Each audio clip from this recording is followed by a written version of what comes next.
Hello everybody, I'm Sian Jones, NUJ President, and it is with great pleasure that I will be introducing you to this year's Members of Honour, Mary Curtin, Aidan White and Gary Younge. This is the union's highest accolade and recognises their achievements and breadth of work as NUJ activists, in their field of work as journalists and broadcasters, and as ambassadors of the NUJ on a national and international stage. We're going to hear now from their friends and colleagues who will explain why they are all special to the union. First, those of Gary Younge, the former Guardian journalist, award-winning author and broadcaster who has been a great inspiration and mentor to many young black journalists in particular. He was chairman of the Guardian NUJ in the late 1990s and early 2000s, and he was brilliant. We had the MOC was Helen Oldfield, and he was the chair, and they were a brilliant couple because they were fiery, they were inspirational, they were motivational.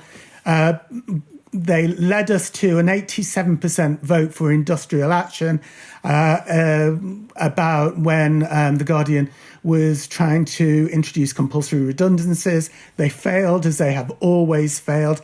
And it was an inspirational speech by Gary that led to that vote.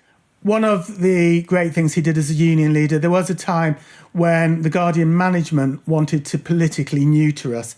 Outside work, they didn't want us to make statements, to get involved in social media, to be on platforms, really. And Gary fought that because, it was ridiculous, particularly, if you were a columnist and you were paid for giving your opinions. And he won.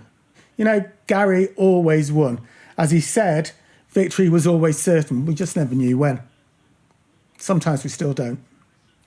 Gary can do it all. He's a fantastic writer. He was a great editor, wonderful encourager of others, brilliant thinker, full of ideas. And it's so rare to discover all that in one person. Gary was also chair of the NUJ for quite a long time.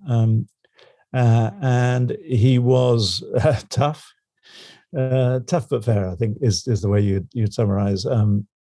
He would drive a hard bargain, but he was utterly trustworthy. You could have an off-the-record conversation with him. He was reasonable, but he was definitely on the side of the troops and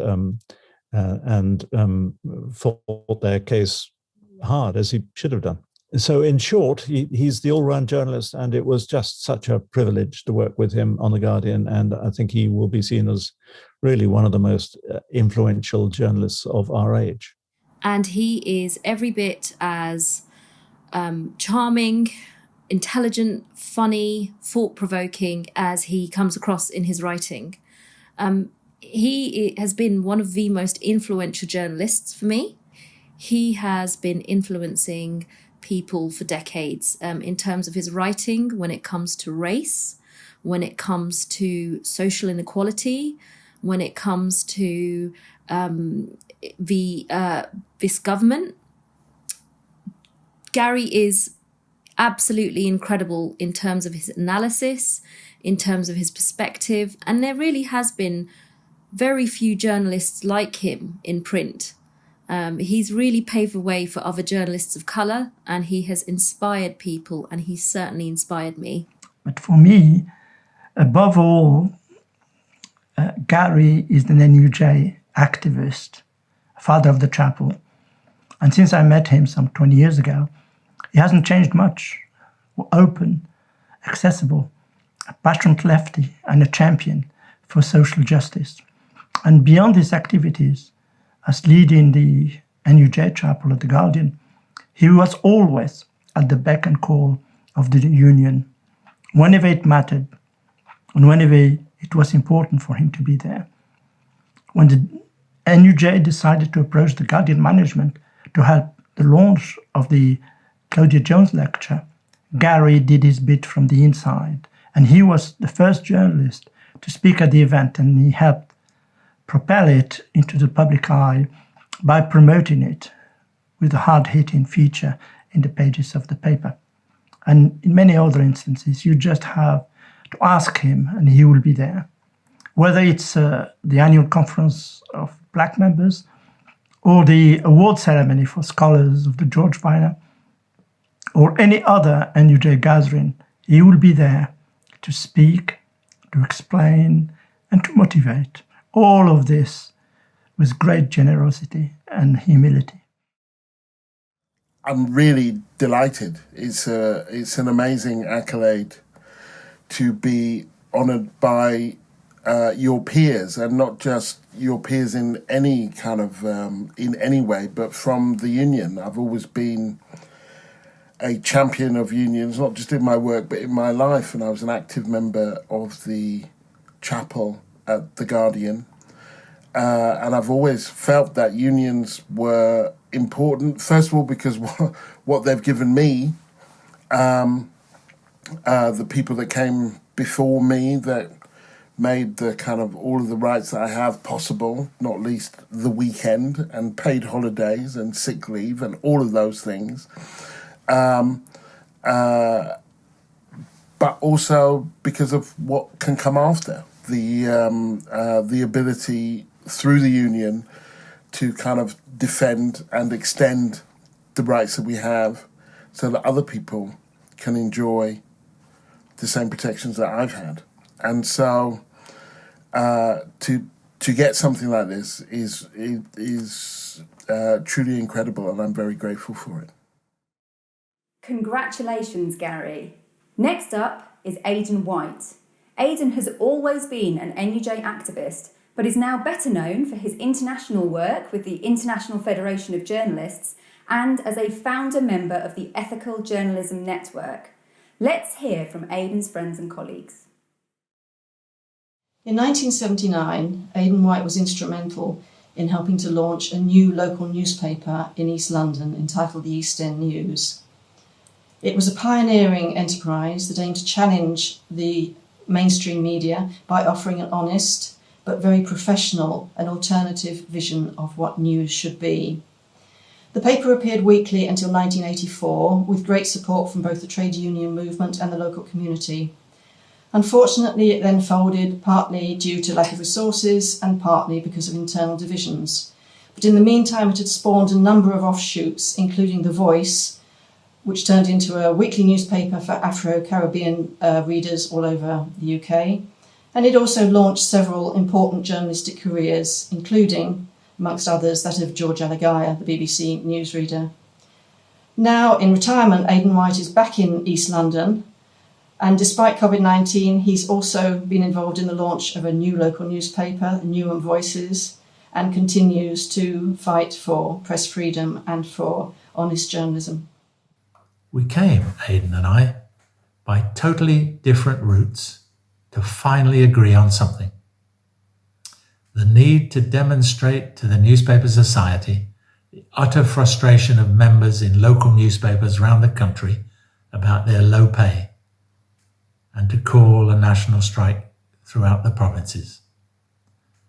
It was the 6-week stoppage over Christmas of that winter of discontent, 1978-79, a watershed in solidarity and comradeship around braziers and picket lines, still talked about now.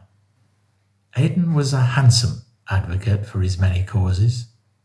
He had youth and vigour and an engaging smile, as well as the passion already mentioned. No wonder Jim French, or one of his colleagues from Fleet Street, coined the memorable description, Aidan White, the Donny Osmond of the left. In the 1990s. He'd been General Secretary of the IFJ then for a few years, and he'd taken a small Cold War afterthought and was creating the worldwide voice for journalism that you see today. He didn't do it by dogmatism, but by persuasion. The Soviet world had imploded, and trade unionists who previously valued it were now adrift. Aidan won their trust by internationalism and journalistic values. He did so in person by meeting people across the world. Aidan takes bad news well, according to his friend Oliver Money Curl, by first ignoring it and then by finding something positive about it. Now, that's leadership, of course. But there could have been nothing positive about the tragic news that Aidan and his partner Bettina Peters received about her terminal illness. Bettina was an indomitable force of energy in her own right. Her courage in fighting the illness was only matched by Aidan's care and his discretion. I only found out about this when I came to prepare this tribute. Now, there are no nobles in our world, but in my opinion, Aidan White comes very close to that. I knew you well enough to know that only because of your energy and your phenomenal contacts around the world, and I mean every word of that, because I've learnt just how important these have been. You've got this thing off the ground, and you managed to forge a relationship with the Norwegian Foreign Ministry and those brilliant Norwegian colleagues who sit on the board of the Ethical Journalism Network. And you had projects all over the world, in the Balkans, in Africa, in India, everywhere. And the whole thing turned on your phenomenal energy and belief in what you were doing. And I think at the core of you, running through you like Brighton Rock is a sense of integrity and a belief that journalism matters, and that to be a good journalist, you have to have ethics. Wherever I go, they say, "How is Aidan? How's he doing?" "He's brilliant, you know." I said, "Yep, we know. I must say, if there's one thing I have learned over the time, even though for a brief period I was at the top of the journalistic pyramid, I would say that I've learned more than anything the importance of solidarity and the importance of grassroots activity. I think the work in chapels and branches is the most important aspect of NUJ work, and I've always regarded it as absolutely the essential part of the work. And it's for that reason, really, that I want to offer a special word of thanks to Brussels branch of the NUJ. I'm so pleased and honoured that in Brussels branch, which represents all that's best in unionism in the NUJ, thought it was a good idea to nominate me for this award. I'm really pleased that they did that, and I'm really honoured to have been a part of the process, not just in Brussels, but in various other parts of Britain as well, in terms of the NUJ. So I thank them, I thank those who've said those very nice words, and I thank all of you here at the Delegate Meeting, because the work that you do is absolutely vital for your members, but also for the future of the Union. Thank you all very much indeed. Congratulations, Aidan, on becoming an NUJ Member of Honour. Finally, we hear from friends and colleagues of Mary Curtin, the distinguished broadcaster with RTE. Mary has been a lifelong champion of public service broadcasting, and from her days in Irish anti-apartheid to today's work for peace and reconciliation organisations, her passion for social justice has informed all her work for the NUJ. Mary Curtin personifies all that's best in the NUJ. She thinks globally and she acts locally. She has been a warrior on the ground, but her commitment is to social justice at an international, national and local level. She is a veteran of the Irish anti-apartheid movement. She continues to serve on the Congress ICTU committee. She is currently working with Glencree Peace and Reconciliation Centre. And all of those values that Mary personified make her a very special person. She's also incredibly modest. I couldn't find, when I went looking for information to nominate Mary, I could find very few pictures of her. But any there are, it's Mary listening. And that's why Mary had a career in broadcasting. And as a union official, she listened. She never sought the limelight, but she made progress. She was diligent, she was loyal, never ever to be underestimated in negotiations. RTE dreaded to see Mary coming. She arrived in with her notebooks, her legendary notebooks, and her legendary attention to detail.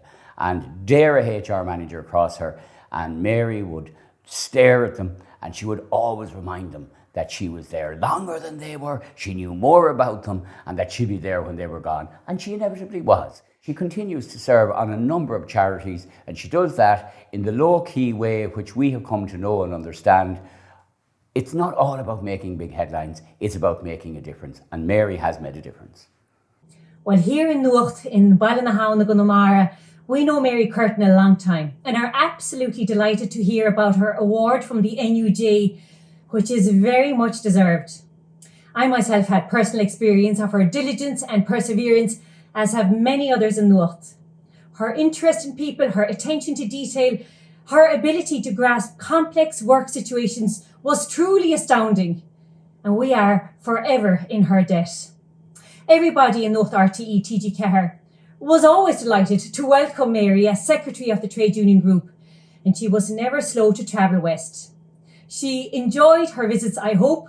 She took time with us and she prepared us for every meeting. She always brought her notebooks, she always had her homework done, and by God, did she expect the very same from us. Cóhardachas ó chríolat, Mary, tá gradam seo, tilsa go maith. Mary Curtin did absolutely exceptional work in the radio centre when she was convener or MOC officially and unofficially over many years, because she had worked in every nook, cranny and corner of the radio centre, knew all the programmes, knew all the people, and had huge credibility when people came to her with issues. And not only could she get to the industrial bottom of the stories, but she also understood the ethical and the professional dimensions of the issues that members came to her with. And that was very important. And it made her, I suppose, people made a beeline to her. So it was no surprise then when there was a vacancy for the group union secretary. I had been there previously, and Mary very bravely stepped into the role, because at the time RTE was going under another convulsion, and it was a difficult scenario to be in. She had to manage competing demands between SIPTU, the Musicians Union, Equity, the TWU, the electricians, and indeed within the NUJ itself. Mary has been absolutely steadfast and is a tremendous resource and asset to the NUJ. I'm absolutely stunned. I'm stunned that I was chosen. I'm stunned. I don't know what on earth I have done personally to merit it, but I do understand that it's not personal. It's to acknowledge the work of all the people who work behind the scenes year in and year out for the NUJ. So on their behalf, I'm delighted. The NUJ represents, first of all, standards. Standards in terms of the work we do, standards in terms of how people are treated, standards in terms of our wider responsibility to society. That's the first. Secondly, solidarity. The all for one for all, that people will actually put their own work on the line in order to support people who are being badly treated. And coming from where I come from, public service broadcasting, I think it has really been a tremendous support over the years to maintaining the quality of public service broadcasting and to repelling attacks, and God knows there've been enough of them. Congratulations, Mary. I'd like to thank everyone who has taken part in this tribute to our new members of honour. And thank you, Gary, Aidan and Mary. Just to let you know, once we're allowed, we'll be having a special celebration all together. Congratulations again.